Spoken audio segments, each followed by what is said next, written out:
¿Qué tal? Buenas noches. Bienvenidos a Espiral. Seres humanos aprendimos muy rápido a construir nuestros asentamientos, nuestras ciudades, en función de los ríos, de los lagos, del agua. Y un día nos agarró la soberbia y empezamos a pelearnos con el agua, a sepultarla, a enterrarla, a desaparecer los ríos.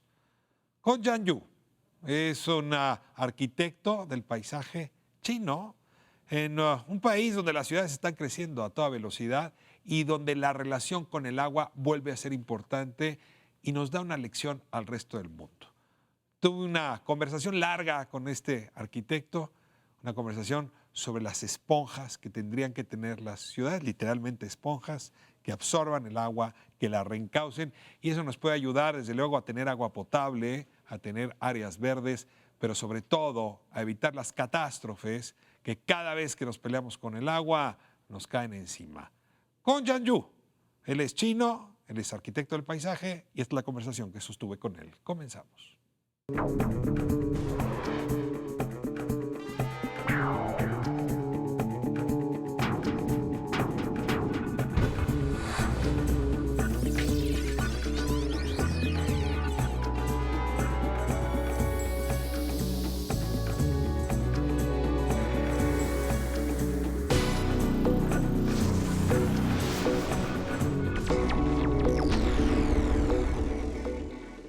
Hoy Espiral tiene un regalo al arquitecto del paisaje Kongjian, quizá uno de los más influyentes arquitectos del paisaje, para discutir qué está ocurriendo con nuestras ciudades y qué podría ocurrir para que no sigan siendo algunas de ellas el desastre que todos los días observamos.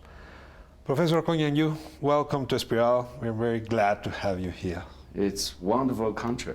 Second time in Mexico. Second time, yeah. In 10 years. Do you like Mexico City? Well, it's exciting city. I explore it. It's a beautiful history, interesting people. So much to see here. What is appealing to you about these big, enormous cities that you're visiting all in the world, all around the world?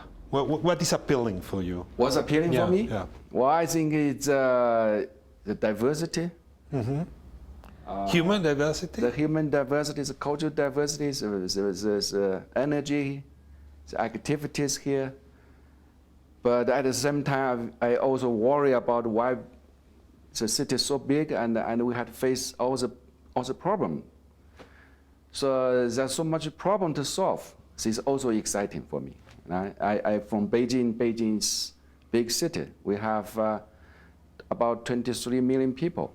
It's a big city, so I have to face exciting people, exciting culture, but at the same time, we have to have the problem to solve.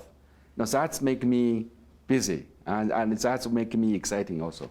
Well, it's difficult to imagine big cities at the end of this century. I mean, on the one hand, you said it's true, human diversity, migration, for example, are making changes in cities. But on the other hand, you see pollution, you see exclusion, you see dirt, you see marginalization. Do you think that by the end of this century, cities are going to be more human or less human than they are today? Well, that's a very, very hard question. What I will see that because our city, today's city, is developed based on the idea of industrial civilization. The city is built based on the industrial technologies, and dominated by car, by all these pipelines, by this great infrastructure. So we think the city is a machine. So it's not human, and to begin with. So to begin with, it's not designed for people. But now people become more and more, we are suffering this.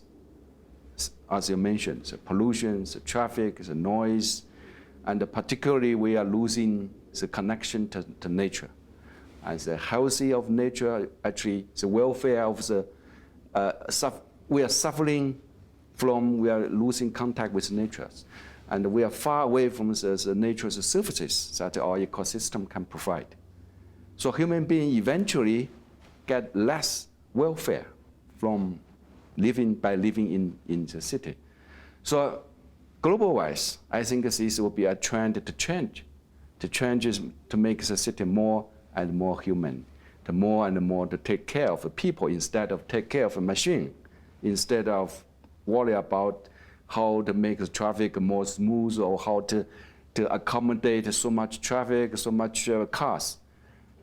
At the end, the city will be more care about how much people feel in the city, how much nature can be bring back to nature, and how much nature can provide those services based on the natural services.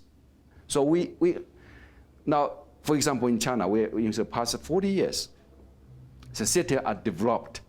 The cities are developed based on those, as I mentioned, machine thinking, gray infrastructure.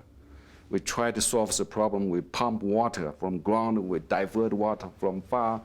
And eventually the city is sinking, and the water is polluted. And so those are very traditional, conventional idea about industrial revolution, industrial technology can solve the problem.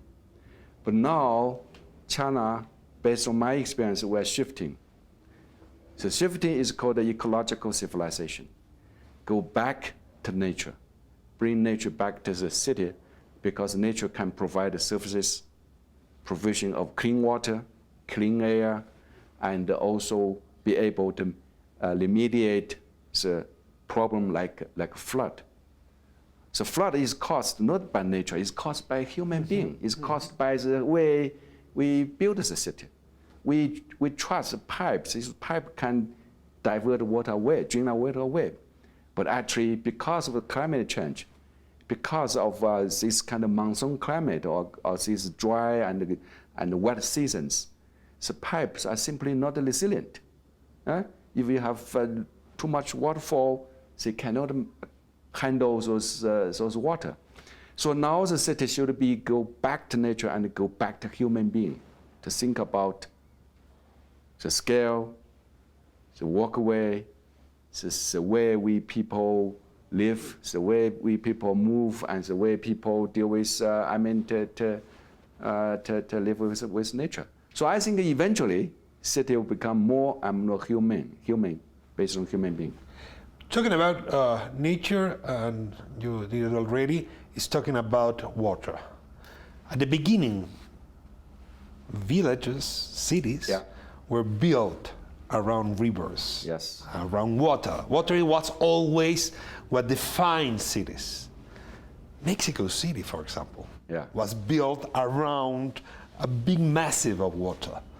Today we don't see these big massives. We just have the rivers hidden. We fought with water. How, after all these centuries, recognize again or have consciousness with this element that was basic at the origin and is no longer in our consciousness in our daily life? Exactly. It's not just Mexico. It's not just Mexico City. It's everywhere. Everywhere. We messed up the water system. We messed up the nature system. As you mentioned, the water is the key of the natural system. I was born in the village, a little village, 500 people. So I know how to deal with water. We live on water. So water is clean because we have to use it every day. And we recycle human waste, recycle animal waste as a fertilizer. So water will never get polluted because the waste is fertilizer. Human beings waste fertilizer. So we separate the fertilizers and waste from water. Naturally, that's about the pollution. Our city today, the industrial city or mechanical city, we believe, everything is single-minded. So we use we divert the clean water. We use clean water. At the same time, the water just dumped with all the waste, all the pollutions, go back to the water.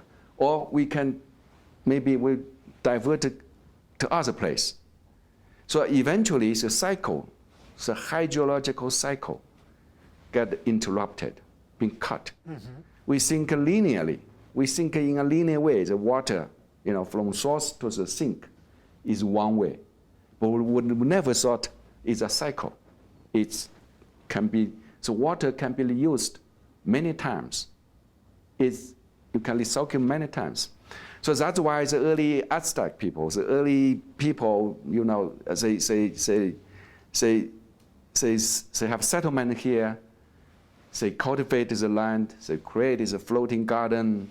They live with water, and they use water. Is actually the water.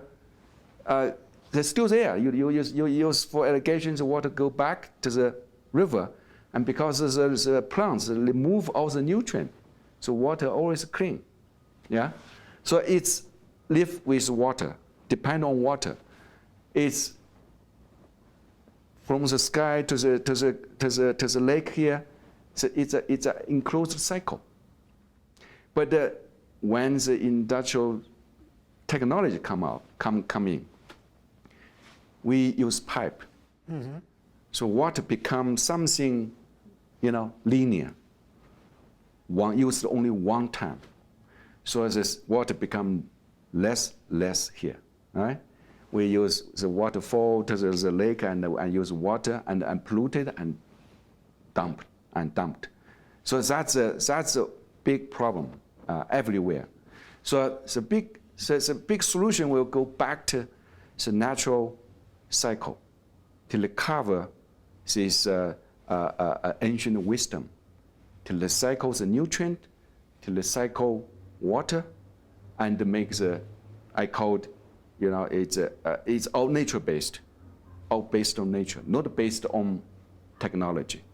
No, I'm not against technology, by the way, but the technology can be low-tech, I will say, based on nature. Yeah, that's the solution here. You have the whole watershed surrounding the city, right? So if you to solve the problem of the city, you have to consider the city as part of regional phenomena.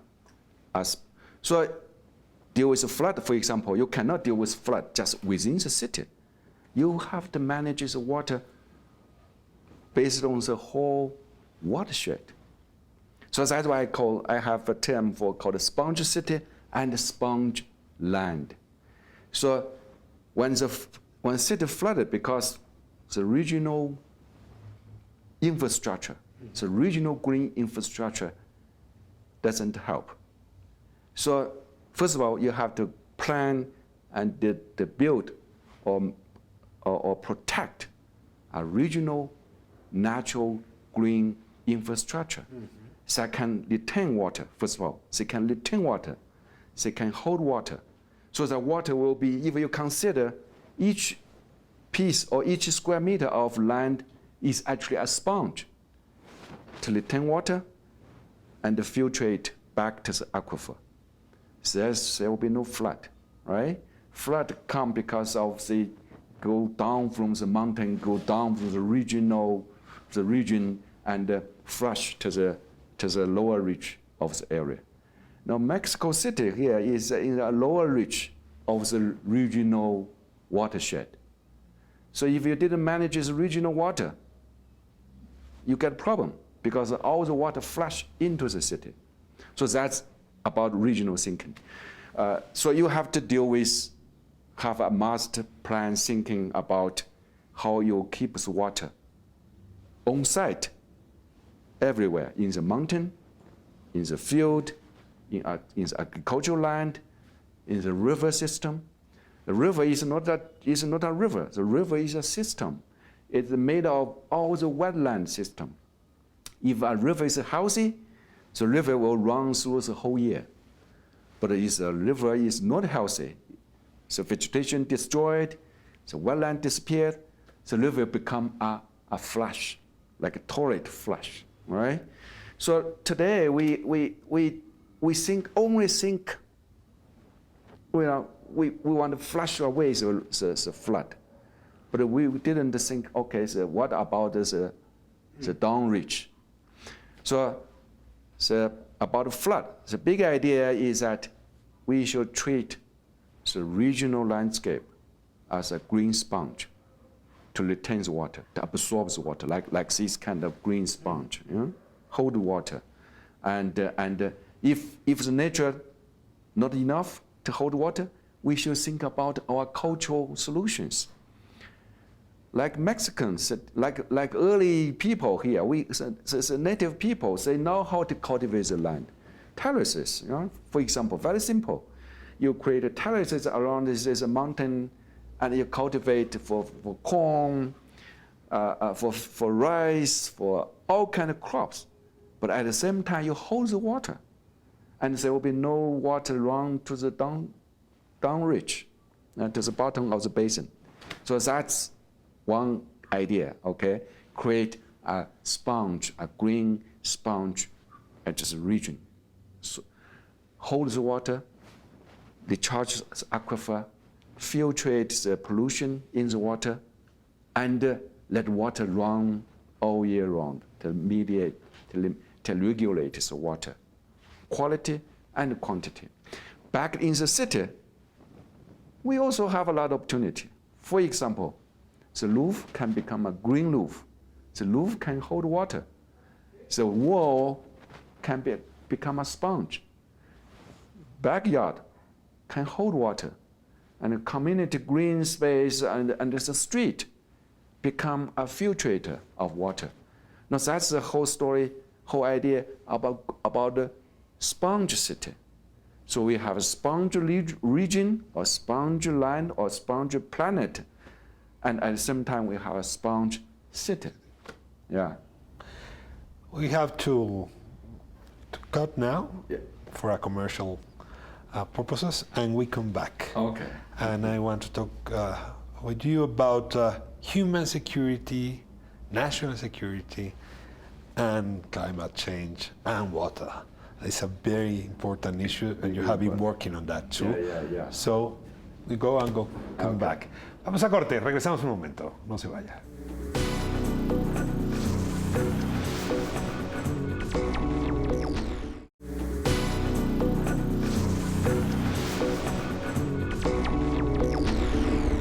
Estamos de vuelta con el profesor Kongjian aprendiendo bastante sobre cómo transformar nuestras ciudades en estas esponjas que pudieran transformar el ciclo del agua y a partir de eso darle sobrevivencia y darle ambiente ecológico que permita que la humanidad viva de otra manera en las ciudades. Profesor Kongjian, thank you very much for being here.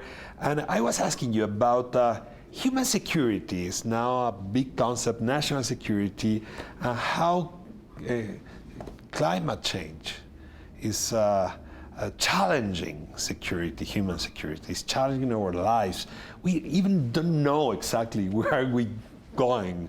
You were talking about the dry seasons, very humid seasons, how cities today are not ready to deal with these circumstances. So it would be very interesting to relate your proposals with these issues that we are dealing with. Yeah. So climate change, we talked a lot,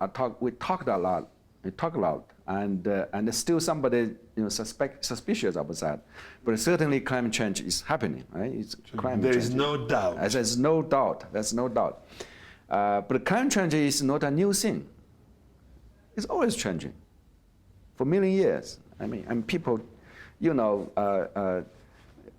scientists tell us, and climate change is, it's certainly the Industrial Revolution creates this, speed up this change.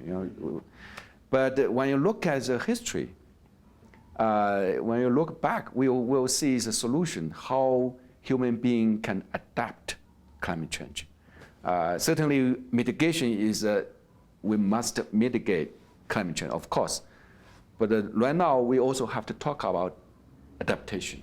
Yeah? What is the difference between mitigation and adaptation? Well, mitigation, you cut CO2 emission, you cut greenhouse gas emission. That's mitigation. You use less car, you less energy, you less, burning less coal. So that's mitigation.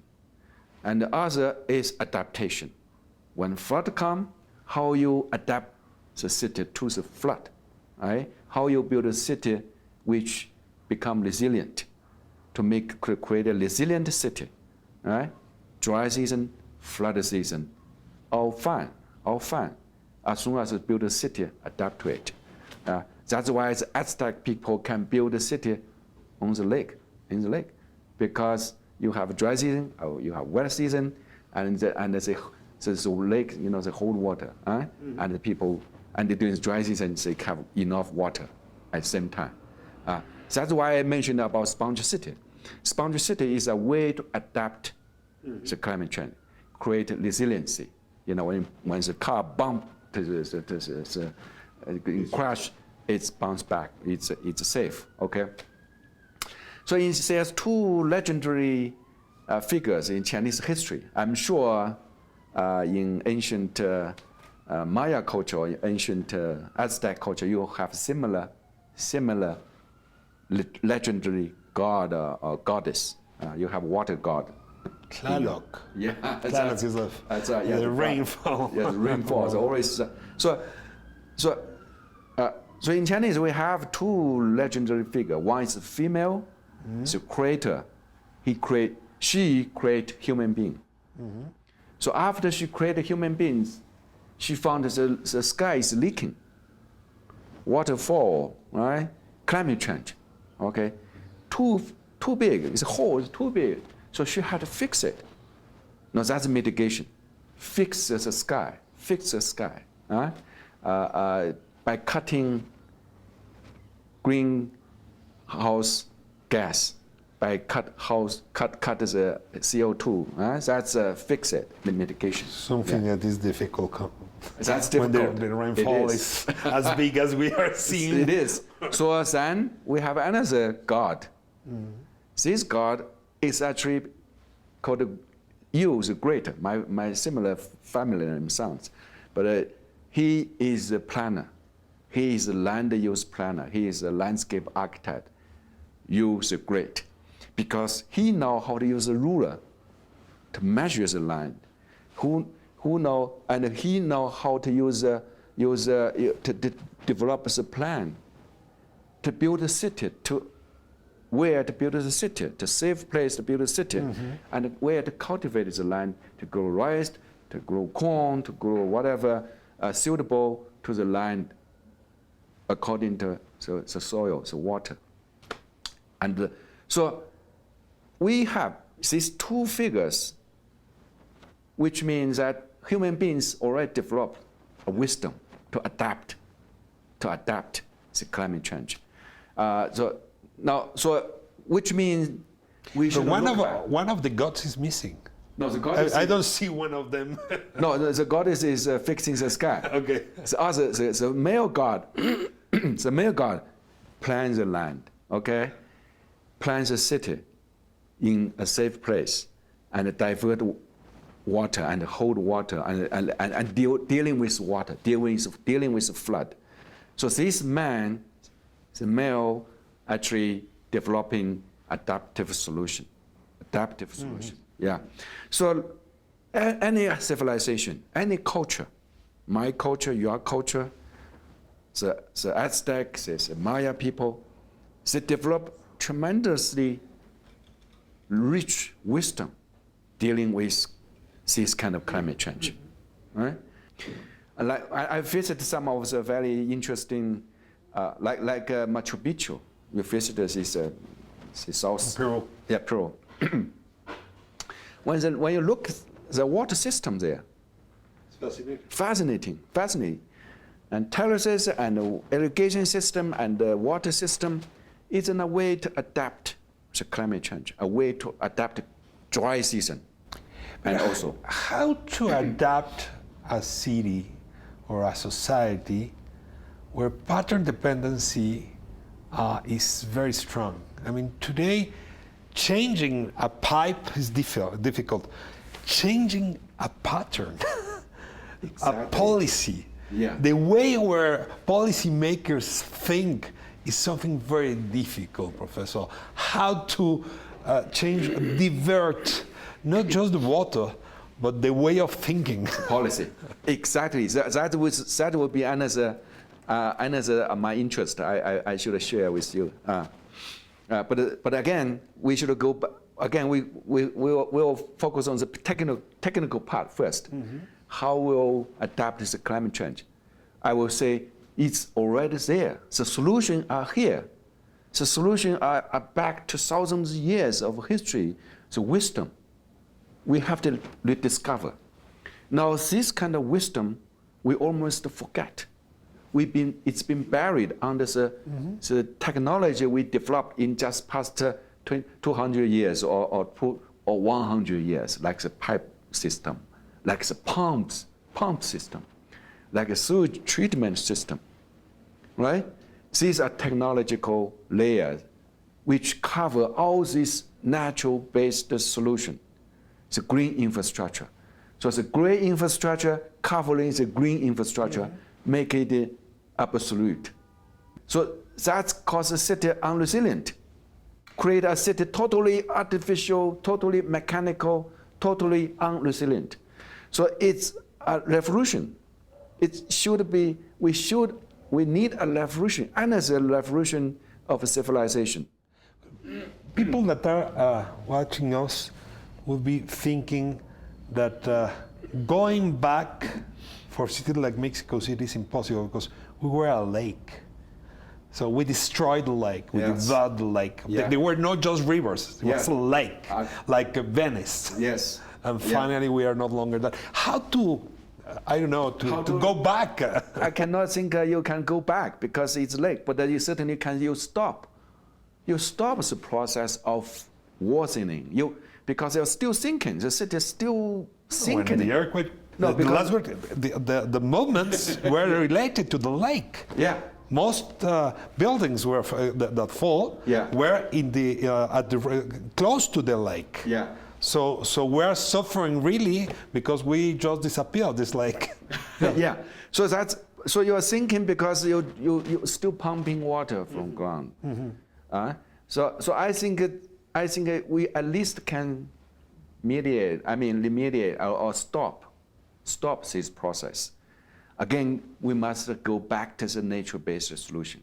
That's my trust. I believe the nature-based solution have to be understood, to be put into work, to go back to nature and to solve the problem.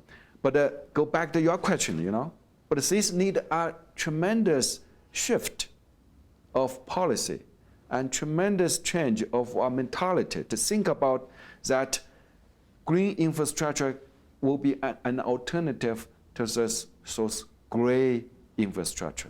Yeah, as I just mentioned, water, particularly water, must be really depend on green infrastructure to solve. Yeah.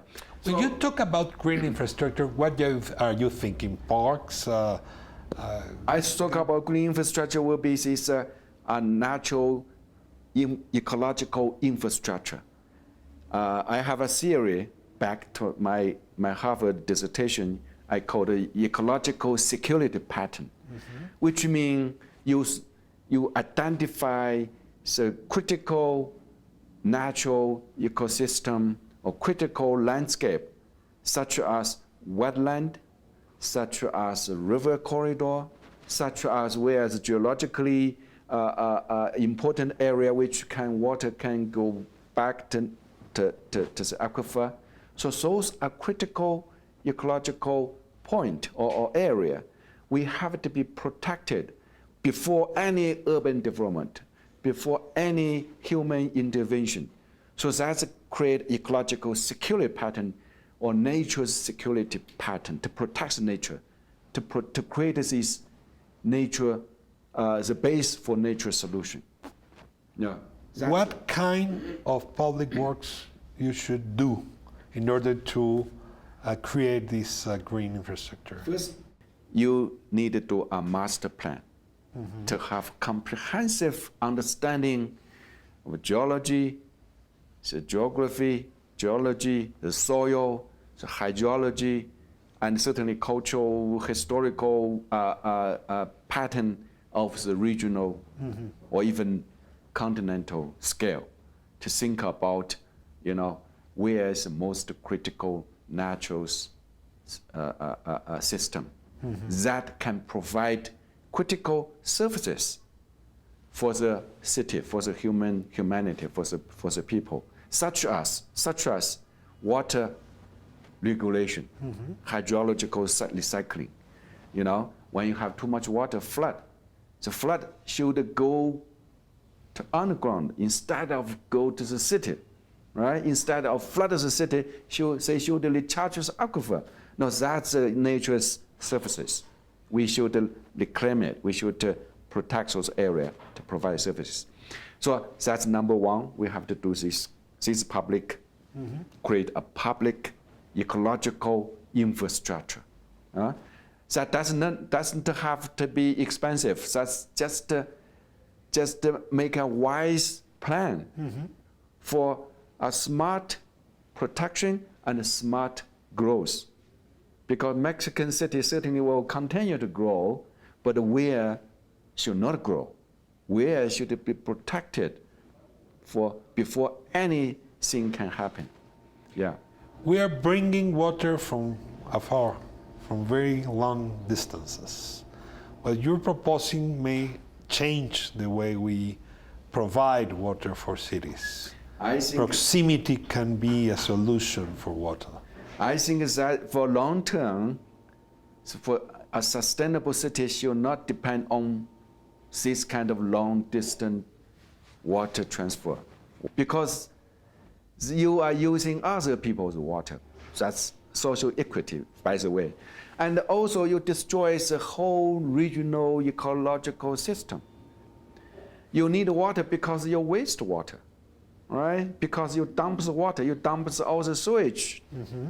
You dump the sewage to the other part of the planet, and you divert the clean water from another part of the planet.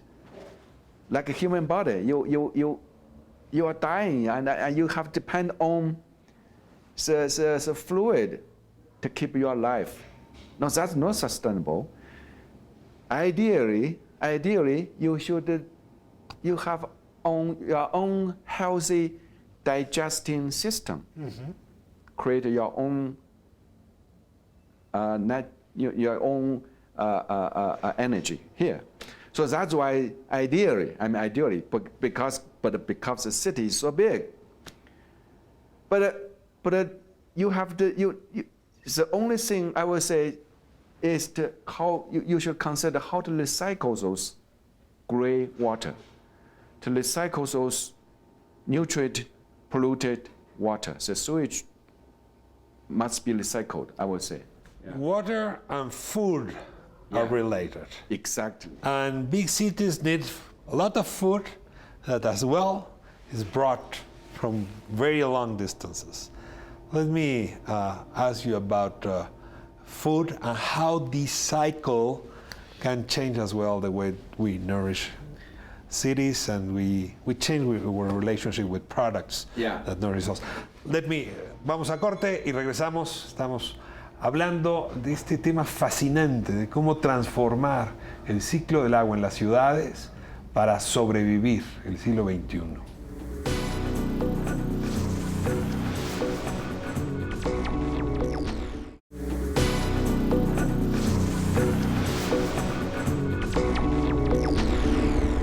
Último bloque de conversación con el profesor Kongjian a partir de esta reflexión que él ha hecho, que es muy influyente en China y en otros lugares, sobre cómo manejar el agua en las ciudades. He has this book, Letters to the Leaders of China, Future of the Chinese City. It was a very influential book in your country. It's unfair, but could you tell us in just a few minutes which are the main arguments of this book? Yeah, this book actually is translated by American, published in New York. My original copy is actually in Chinese. Chinese, that's talk to leaders of China, talk to mayors of China. Now that copy been reproduced, reprinted about 20 times. It was first published in 2003, based on my lectures to mayors. That's a book. But which are the main arguments of the book? The major argument is the cities, the way we build a city is wrong, as I mentioned. So today, the city is built based on But if I am a mayor, what do I do with this information? I mean, I just was worked 40 or 50 years ago, and how do I act to change history, to recognize what you're saying and to change history? Yeah, first of all, I propose a negative approach. If the city is still expanding, you still have agriculture surrounding the city, the city is still expanding the city, right? Then you have to do negatively. You have to identify the ecological security pattern, to identify where we should not build. Like if you This is the main question, where to not build? That's right, where should not be built. Like here, like Mexico City, where should not be built. The lake should not be built, all right? If you are the early Spanish colonists coming here, if they read the book, if they follow the book, we will not have today's problem. The city can be built at a slope, for example, not at the bottom of the basin. So that's the value. So the forbidden zones for building. The forbidden zone, where nature should take over. Okay. Because it's critical for nature to provide services. Services including production, provision of water itself, provision of food itself, and also regulation of water, of climate, of environment, and also life supporting. The lake create diversity of lives. Yeah, biodiversity, and also beauty. What a beautiful area. Nature provided beauty, spiritual. The early Teotihuacan, the old city of Teotihuacan, they look into the mountains, the moon, the whole design, the whole city is based on respecting nature, right?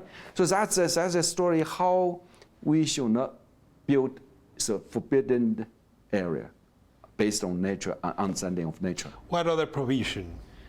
So other provision will be including, as I said, food, water, clean air, clean air, and that's and energy, provision of energy.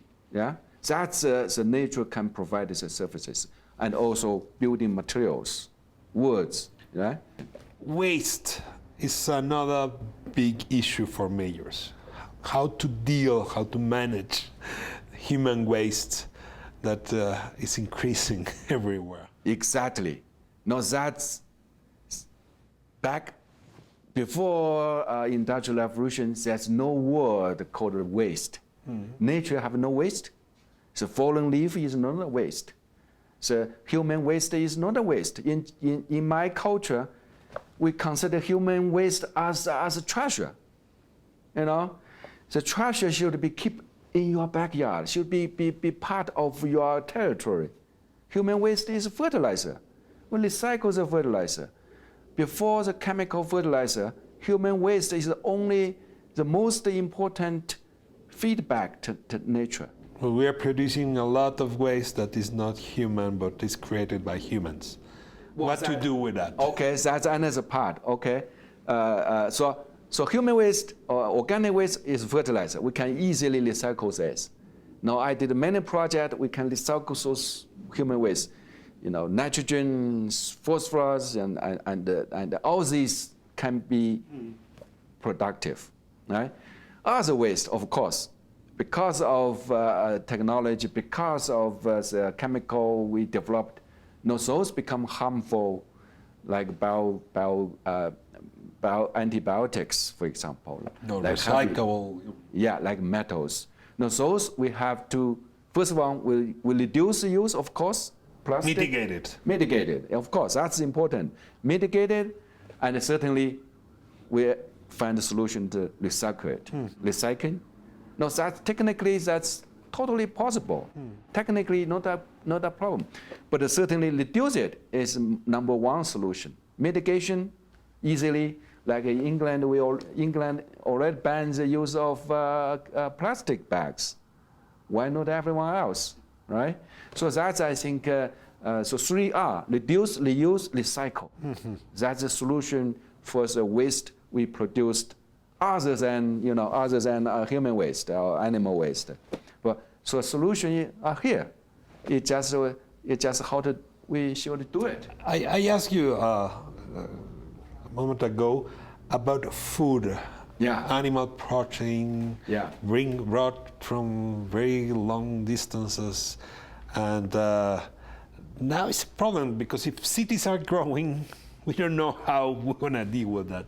Yes. And culturally, we want these red big tomatoes, identical, red big piments and chiles and everything. Yeah. How to change this relationship with food and cities producing its own food? That's really exactly the new movement happening now in the world. It's called agricultural urbanism or urban agriculture.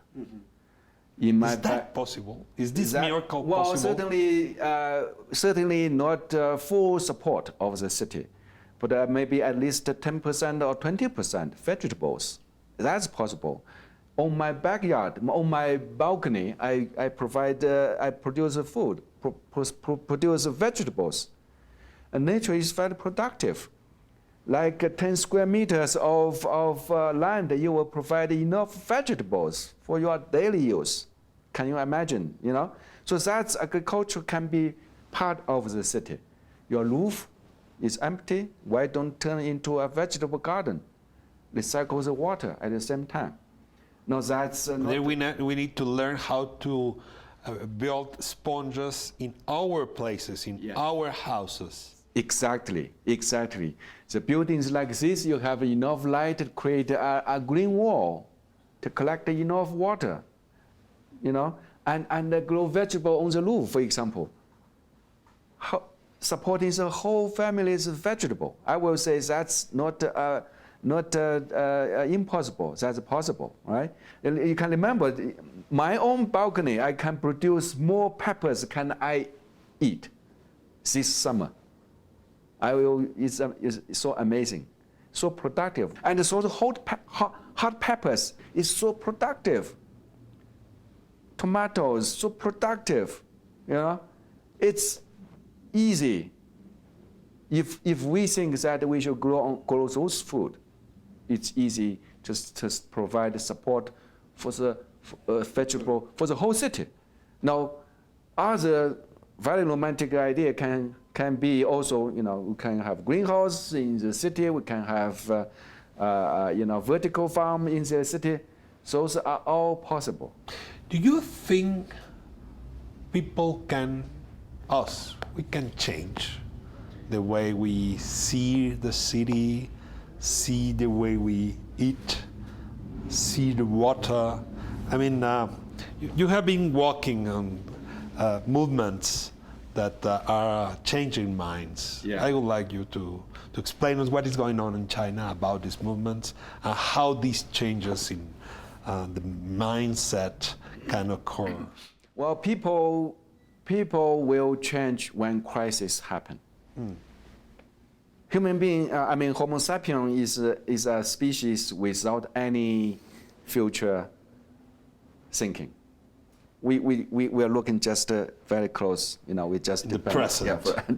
Present, but not like some anteater, The anteaters are a species that he always keep when the animal saw the ants run in one line. These animals and anteater will never eat all of them. They need to He didn't survive. eat. Yeah, he eat alternatively. They keep certain percentage of ants to reproduce themselves. so that the species, the anteater itself can survive. But a human being don't have this kind of genetic. Took all the ants at the same time. All the ants at the same time. Oh my God. So that's why human being. All the fishes, all the meat. All the fish, right. all the meat. You can remember in North America when, before the European go to America, the whole plateau, the whole grassland is covered by buffalo. Just a few years later, it all disappeared because it's a hunt. Whales. We almost finished with whales in the world. Exactly. So this kind of movement have to depend on humans and as a tool, policy, culture. Yeah, we have to change this culturally. We have to create a new culture, new value, new regulation, a policy. People need a policy to regulate themselves. Policy is an instrument that humans invented to see the future. Yes. There's no policies for the present. Well, that's right. That's why we need a movement. We to create this kind of policy to regulate people's behavior, and before the crisis happen, when the crisis really happen, we have to change. But when the crisis happen, we will change. We have to suffer.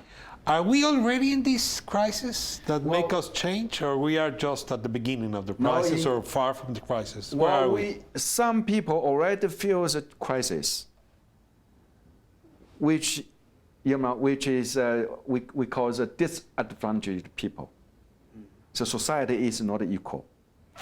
The rich will never feel the crisis, for example. Of course. Right? And the rich are deciding. Yeah, right? They are the policy makers. Exactly. But when you look at those for example, in those underdeveloped regions, flood can take life, right? Mm-hmm. Flood means survive. Destroy wealth. Yes, destroy wealth, destroy your home, destroy. In 2012, there's not even big flood. It's only a small flood. Killed 79 people in the capital of China, Beijing. 79 people died on the street, on the little creek, on the little pond, even in the car. Why? Because the city is not resilient. Mm-hmm. So crisis is already here. Yeah, crisis is already here. It just we didn't consider it's a crisis until myself have the crisis. Yeah, until the mayor feels the crisis, or until the president feels the crisis. You need a movement of people for changing that, but maybe it would be useful to have a movement of mayors. I mean, if mayors keep together and they stay together, maybe this can change. Exactly. This is not a national movement what you need. You need a city movement. Well, it's a city movement. Yeah, certainly it's a city movement. The mayor have to really listen, have to change his mind. The mayor have to feel the crisis, but they have to go to the site because they have to listen that the crisis is already here. What I don't see is a mayor running for winning elections saying we need sponges. How do you imagine a mayor saying, vote for me? Well, if you vote for me, you want to have sponges for your city. No, that's important. I think that we have different system in China and Mexico. You have maybe you are more dependent voting public democracy more is democracy here. vote. So you let mayor to understand this is really important. So the first book I read is Talk to Mayors, to tell them that green infrastructure matters, because the UNESCO recently defined human welfare is about how much services we get from nature, right? Security, human security. If earthquake happen, people killed. Mm-hmm. So we know that. Yeah, you know that. So that's because we built a city wrong. That we got killed, right? And this is a crisis without any doubt. Yeah, but we don't bring our nature. When earthquake happen, we should look back. Why it happened? Earthquake happened not because earthquake, because we built wrong. Yeah. Flood happened not because nature flood, because we build places wrong, because we treat water wrong. Right? I think if a wise mayor, if the mayor is wise enough, he should make nature as his ally. like a good example, like in Seoul, the South Korea, the mayor got elected because he recovered the river, the Kongjian river. The river was buried under the highway, and he rediscovered, and people love it. That I will give my vote to any mayor that promised to bring back some of the rivers in my city. Professor, it was really a pleasure. I think a very challenging thoughts, very interesting. We need to think out of the box. You help us. And welcome to Mexico. Welcome to Mexico City and to my country. Yeah, my pleasure. I love it. Yeah. Pues esperemos que no sea su única visita. Mire, qué formas de pensar tan distintas que nos ayudan, en efecto, a salir de esta barranca que es el presente y acercarnos al futuro. Imaginarnos este país, este mundo, nuestras ciudades, hacia finales del siglo XXI. Si queremos que sea un buen paraíso, más vale desde ahora tomar cartas en el asunto. Nos vemos próximo jueves, 11 de la noche. Esto es Canal 11. Y gracias a usted que nos recibe en su casa todas las semanas.